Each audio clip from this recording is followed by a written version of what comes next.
Welcome to the wrap-up presented by AT&T. The Olympic break has been over for a little bit. WNBA basketball is back in action, and so too are we here in Studio E. Ari Chambers, fresh off an ABC pre- and halftime show.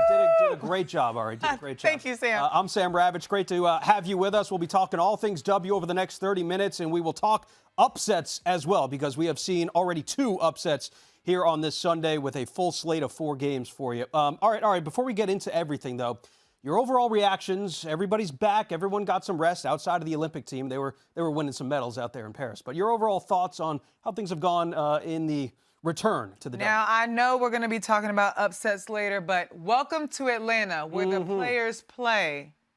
Yes. I am looking at Atlanta. They beat 2 playoff teams in the Seattle Storm and Conneticut Sun.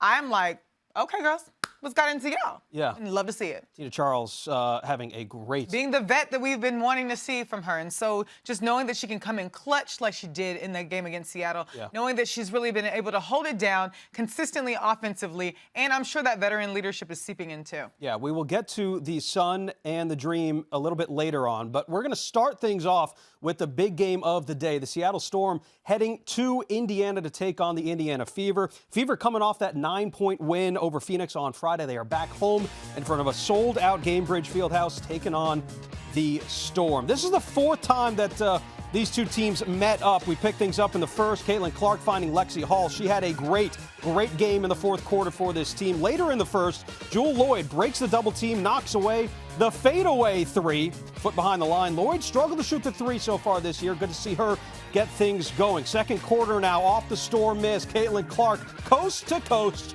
for the layup.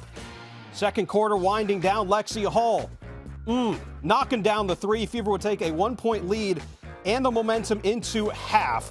Third quarter now, Boston grabbing the rebound, finding Clark for 3. That was one of Caitlin Clark's 3 made threes on the night. How about Boston with 8 assists on the night as well? 4 minutes left in the third here, Ari. Skylar Diggins finding, that's Skylar Diggins-Smith there with the 3. One of 7 makes for the Storm, and then Lexie Hull took over. Hull was your kind of sleeper pick for this game, right? And she showed up big time. She's typically great defensively, but look at her on the offense. Everybody got it together. Honestly, the beginning of the game was sluggish, right? You knew that was going to be the case because Seattle's second in the league in defensive efficiency, right behind the Minnesota Lynx, and we know that the Minnesota Lynx, how strong that they are. But when it comes down to it, the Fever were able to do the Fever things right now that they talked about that they worked on during the Olympic break. During the Olympic break, they got to gel. They got to figure out what makes them them. What is it about their team that they can come together and figure out with the pace that Caitlin likes to play at, the confidence of Aaliyah, the depth that they have in Lexie Hull and Alyssa Smith. You have the 3-point shooting from Kelsey Mitchell, but also just being able to add to the way that they space the floor. Everything about Indiana is clicking right now, and I can't wait to see how they are down the stretch. There were some question marks there to start the game. They're 13 points. Sluggish. 13 points in the first quarter was their fewest in any first quarter to start the game. So what did you see change? Especially from 2 teams that love to play at a fast pace. Now, Seattle's more textbook basketball. Everything about Seattle basketball typically is fundamentally sound. But Indiana just seems so fast. But when it comes down to it, you have a team with Indiana who has been focusing on defense post-Olympic break, and then you have a defensively strong team in Seattle Storm. I am teetering between figuring out if it's the defense that really held them or if they just weren't knocking down shots. Or a combination of the 2. Yeah. That's kind of what it felt like. Caitlin Clark and Mitchell combined for 50 of the team's 92 points in this game. Clark also broke the record for most assists by a rookie in this game. I think it was 232 now was her total mark, but broke the record of 224. Her vision, again, is something that changes the dynamic for this team. But it's also her ability to know when to hold back and when to push the ball. And I feel like she's gotten a little bit better as she has progressed through her rookie season at that. Yeah, that's a learning lesson, right? As she gets in and she's so eager, her IQ is so advanced, and her teammates have had to learn how to deal with that, and she's had to learn how to find them and find that patience within herself. But to pass Tisha Penicheiro, y'all know the dimes that Tisha Penicheiro has done over the years. That is a great, excellent person to follow in the footsteps of, and honestly, Tisha, you look great in that video, girl. Held it down, held it down. Let's go back to Lexie Hull a little bit, because I know that was a person that you had picked as a a potential X factor in this game. And boy, did she show up, especially when it mattered most. What kind of dynamic does she add to this team when you put her on the floor at the same time as Caitlin Clark? Because she will kind of take some of that attention off. She's always been a defensive threat, but offensively, she's been able to get on the perimeter. And, Caitlin was kind of struggling from three at the beginning, but Lexie Hull was able to get out there and say, hey, I'm a threat too, and hit it from every point that you needed to hit it from. And so what it does is it allows other teammates to be able to be open and get the shot off as well. I want to flip the page a little bit, talk about Seattle. Yeah. A team that now has lost 2 straight. They lost a really close one to Atlanta, who we'll get to in a second, on Friday, and then they followed up on the road and lose here today. Now, this is a team that a lot of people thought, bring in a couple of big players, big acquisitions coming into this one, but it seems like they've kind of stalled a little bit. What do you make of that stalling and also the lack of three-point ability for this team? I think they need to improve offensively and from range. I mean, period, point blank. Jewel Lloyd is shooting worse this year than she has in the past, but honestly, I attribute that to some to not having to be the offensive threat for the teams. You can spread it out to Skylar Diggins-Smith and Nneka Ogwumike and Ezzy. But as far as offensive ability, just hit more shots. Literally just hit more shots. And so with Seattle, you need to have the discipline to finish out the games because it's never a situation where they're in that big of a deficit until the very end and you just lose it. Yeah. And Skylar also coming off a game where she dropped 29 It's gritty. points. It's like a season high for her. And so knowing that you have that tempo, knowing that you have that type of grit on your team, I hope that it trickles down to the rest of her teammates. All right, back to Indiana before we move on here. Their schedule coming up, I believe, is the 4th easiest strength of schedule going down the stretch.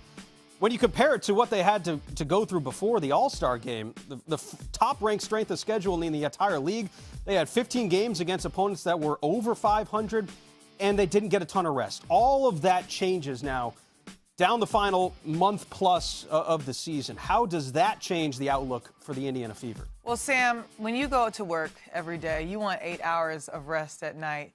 And you want to be able to develop your skill set and have time to, sharpen that. That's exactly what happened with them. The Olympic break gave them the opportunity to say, let's exhale. We have time to get our feet from under us. We're a young team. Caitlin just came from college. Aaliyah's getting her confidence back. She's been in USA basketball camps this whole time. But just being able to get along with each other on and off the court to gel in a way that they haven't before. Indiana, you needed this rest. I'm so glad you had it for you all. Indiana currently in 7th place right now. Again, the top 8 teams in the W make the playoffs.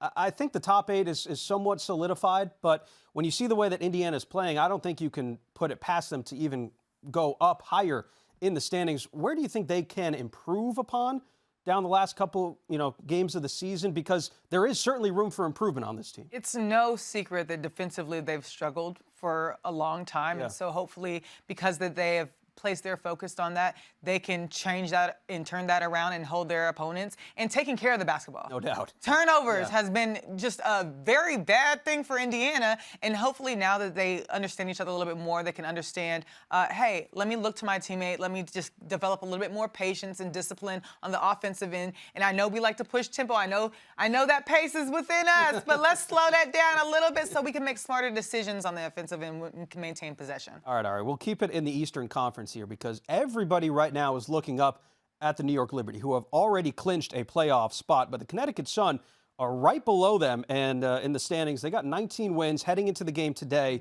against the Atlanta Dream. So Alyssa Thomas taking on the Dream early in the first quarter. Tina Charles sinks the 15-foot jumper, picking up where she left off in the win over Seattle. Dream 9, Sun 7. More from Charles later on in this game. Later in the first, here's Naz Hillman making the and one, and the Dream would come out strong in this one, Ari, 12-7.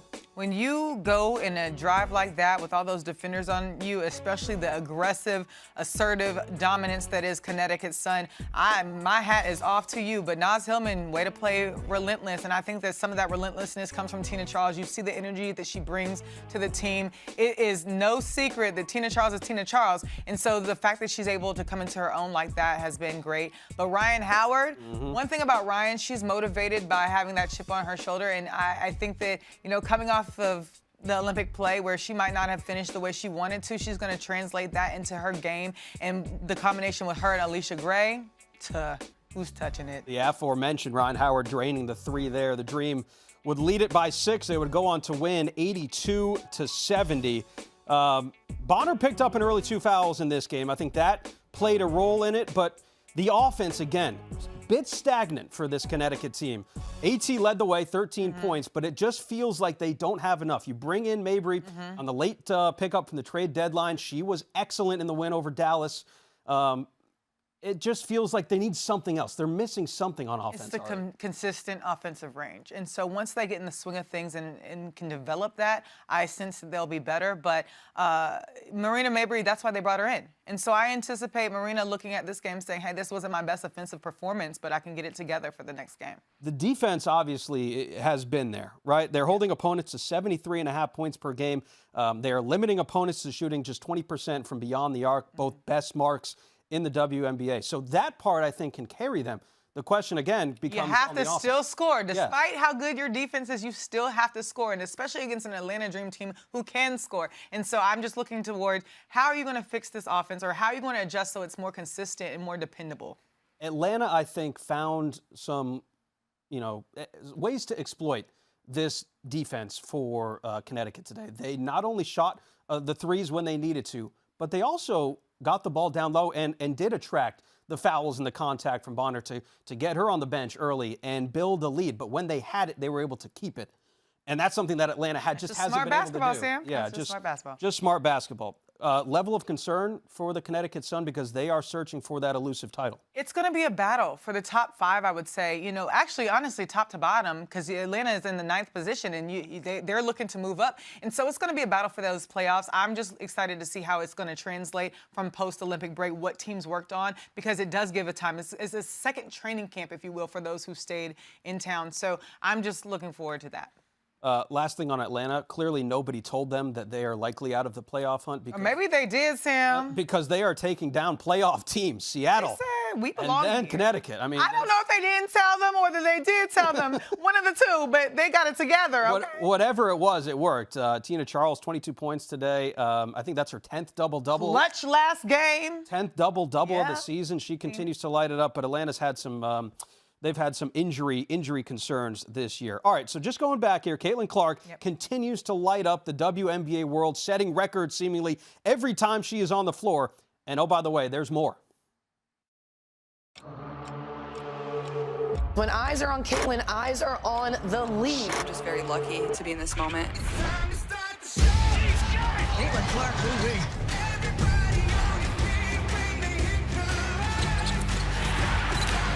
A WNBA record, 19 assists. At this point, continue to be myself, and I think a lot of good will come from that. All right, let's take a look at game-changing connections presented by AT&T. I think it's safe to say that Caitlin Clark really benefited from the Olympic break. She put up 29 points, helped the Fever fend off the Mercury, and rally to that 98-89 win in front of a sellout crowd at home. Her and Kelsey Mitchell combined for 10 three-pointers in the fourth quarter. Here is what Caitlin Clark had to say postgame. And Kelsey Mitchell was huge in that fourth quarter. You and her combined for 10 threes. How important of a role did she play in closing this game out? Kels was awesome. I mean, she just steps up in big moments. That's just what she's done. She's done it all year, and I'm really happy for her. She's got a ton of confidence, and she's been huge for our team. All right, so you heard Caitlin Clark talk about her teammate, Kelsey Mitchell. What does Kelsey Mitchell mean to Caitlin Clark, do you think, Ari?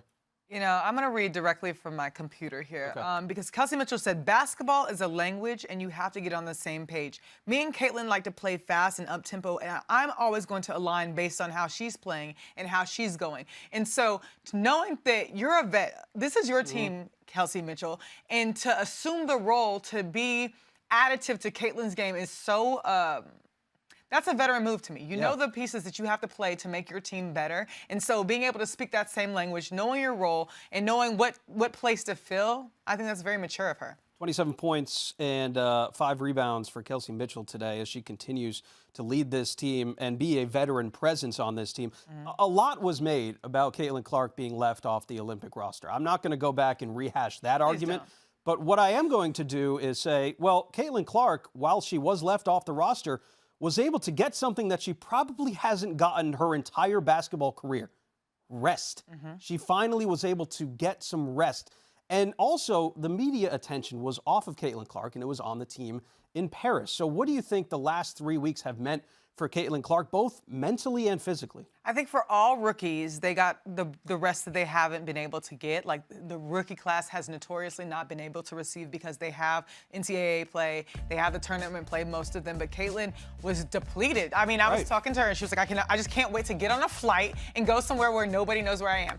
And that means a lot mentally and physically. So you get to rest your limbs, but you also get to rest your mind. When people underestimate how much pressure is on these players, especially this entire rookie class, but Caitlin Clark in particular, no matter which way it swings, it's pressure. And so for her to be able to get around in the outskirts, in what I think she was in Cabo, and be able to chill with her teammates and just develop that type of bond has got to be nothing but additive to her for the rest of the season. I mean, look, we all expect greatness from Caitlin Clark because she continues to give it to us every single day. But I don't think there's necessarily a textbook written up on the level of, I'd call it fame, that she has attracted and brought to this game. And just to be able to step away from all of that, I got to imagine just feels great. Yeah, and then it was a pleasure for me because I got to see Angel Reese in Paris, and just knowing that they get to attack their dreams in other ways. It doesn't necessarily always have to be basketball. So Caitlin got a vacation. Angel, my girl, doesn't stop working. So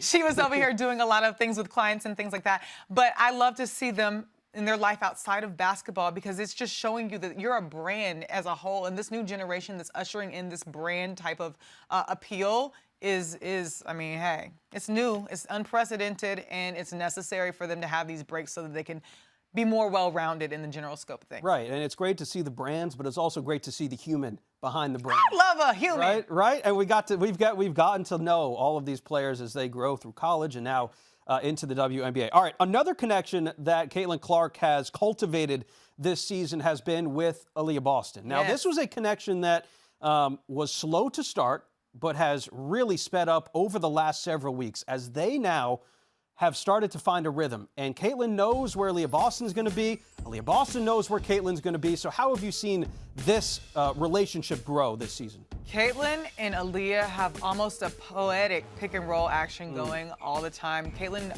can already find her teammates, but just the fluidity between her and Aaliyah, it's like they're on a different wavelength now. And Aaliyah, I've loved seeing raise her aggression in the paint, and she's not letting people punk her like she conventionally was at the beginning of the season. So Aaliyah has been nothing but getting better over time, and Caitlin's been able to find what works for the two of them, and they've worked it out. In the first 13 games of the season, Caitlin Clark recorded 17 assists to Aaliyah Boston, compared to the 54 assists over the last 14 games. So obviously, those two are clicking. When you click, Sam. When you gel, you gel. On a different level. So it is good. I mean, look, the Indiana Fever right now, they've won 2 straight. They're certainly in the playoff hunt, and things are looking up for people and folks watching this Indiana Fever team. So those were your game-changing connections presented by AT&T. Still a couple of teams that we have yet to touch upon, and somehow we have left out the 2-time defending champs, Las Vegas Aces, because there's so much going on around the league that the Aces have kind of been an afterthought, if you want to call it that, this season. Here, look at the standings right there. The Sky holding on to that 8th spot, the line of delineation going down to who will miss the playoffs. Look, the Aces struggling. They're playing the Sparks right now, tipping off at 6 o'clock Eastern time. We talked about Caitlin getting the rest over the break. Well, 4 of the 5 starters for the Aces did not get any rest because they were playing in the Olympics. Does that factor into this team now needing to make a push down the stretch? You know, you add in Megan Gustafson and Tiffany Hayes, who are at the Olympics as well. The Aces know what they have to do. They're not going to make excuses for the time off. They're not going to make excuses of the fact that they had to continue play. That's just not their identity. That's not in their DNA. What they will do is find it in them, because the game that they just played was uncharacteristic. And Becky Hammon said, hey, there's some internal bleeding here. I cannot put a Band-Aid over internal bleeding. It's going to bleed.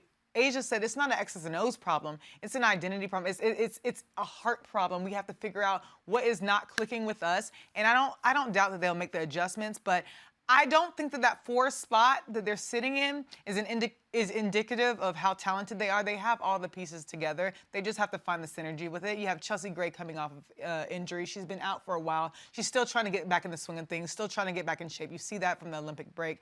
But the Aces, I'm not worried about them.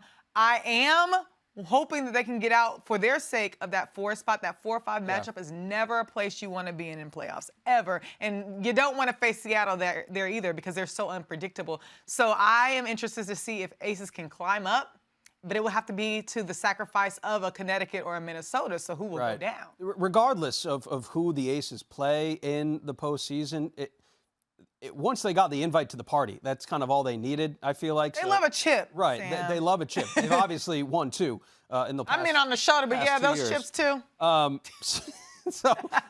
So the Liberty beat the Aces. Yeah. That was who you were just talking about, by 12. That was the most recent loss for Las Vegas. Now, the Liberty obviously are on a bit of a revenge tour, it feels like, this year. They have been far and away the best team in the league. Are they still the biggest threat to the Aces for their quest on a three-peat? This rivalry, these two teams know that they're elite. These two teams know each other really well. Half of them played on the Olympic team together. But the Liberty is in a different gear this year. This is exactly what ownership wanted out of the roster that they compiled.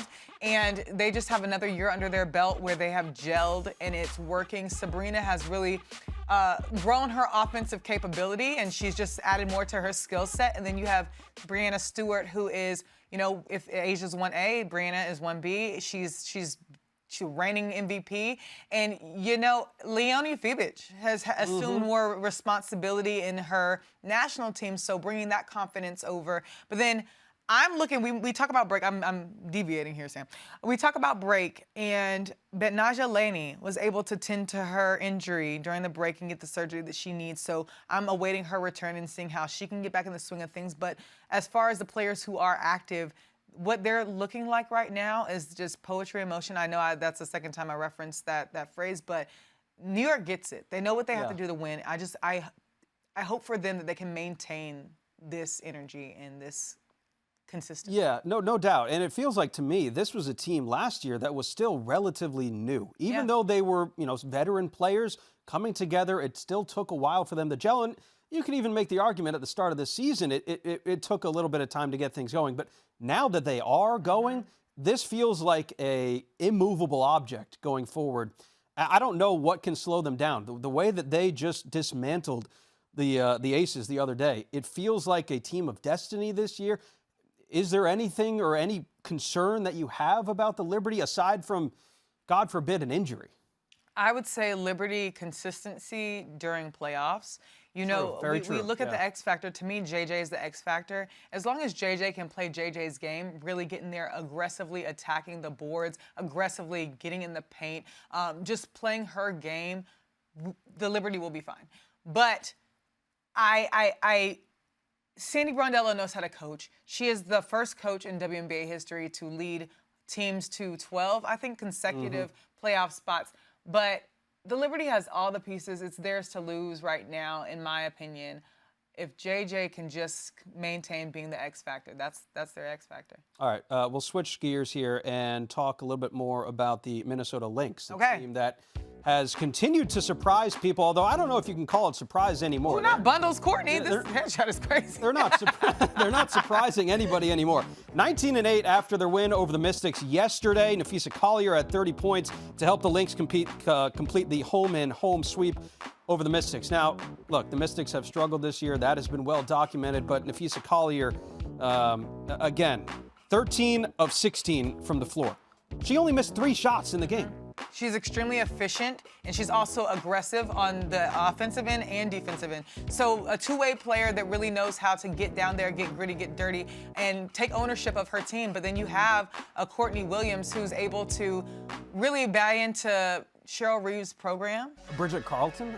Bridget Carlton as well, absolutely. This is, we're looking at Nafisa Collier's stats against the Mystics here. And, Collier at 11. She was impressive in this game. Minnesota maintained the lead, actually, in this game, all the way up until the second quarter. Things started to get a little shaky, but they were able to kind of push through and pick up the win 99-83. I want to talk about the WNBA playoff picture as it stands right now. Okay. Because we have a couple of weeks left of the season. And I said at the top of the show, it feels like those 8 teams are solidified.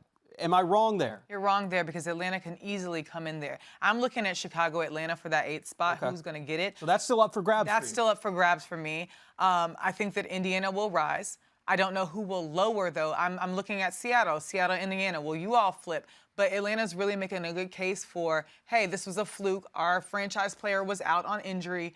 She's back now, and let me show you who Atlanta is full-fledged. And so that's what I'm looking at. Okay. The top 4 teams, I think, pretty convincing. There's probably going to be a battle for that 4-5 spot, right? Will the Aces get that? Will it be somebody else? We don't know. I think they'll dig. I think they'll solidify in the top 4. Absolutely. Your favorite going forward? I am really eager to see if New York can finish out what they wanted to start or what they started.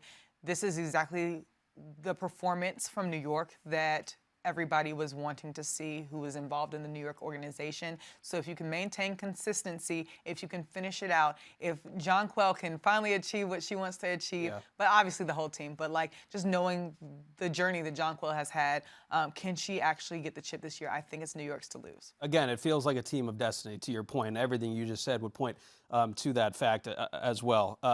I will ask you one more question here. The Liberty have already clinched their playoff spot. Who will be the next team? Minnesota. Clinch their playoff spot. I do believe it's Minnesota. They're looking very solid. Everybody's like, how did Minnesota do this? Well, they're making a way out of no way. Yeah. So Minnesota. Ari's got a very busy week coming up. You're going to be out in L.A. You're going to be bouncing up to Boston as well. Yeah. So she's got to go pack her bags. I do. Shout out to the historic game in Boston, though. Connecticut Sun. That's right. Sparks. So we unfortunately are out of time, but thank you so much for tuning in and watching the wrap-up presented by AT&T. For Ari Chambers and our wonderful crew working through a bunch of rain outside in Bristol, Connecticut. We're flooding. It's crazy over here in Bristol right now. I'm Sam Ravech saying so long and enjoy your weekend.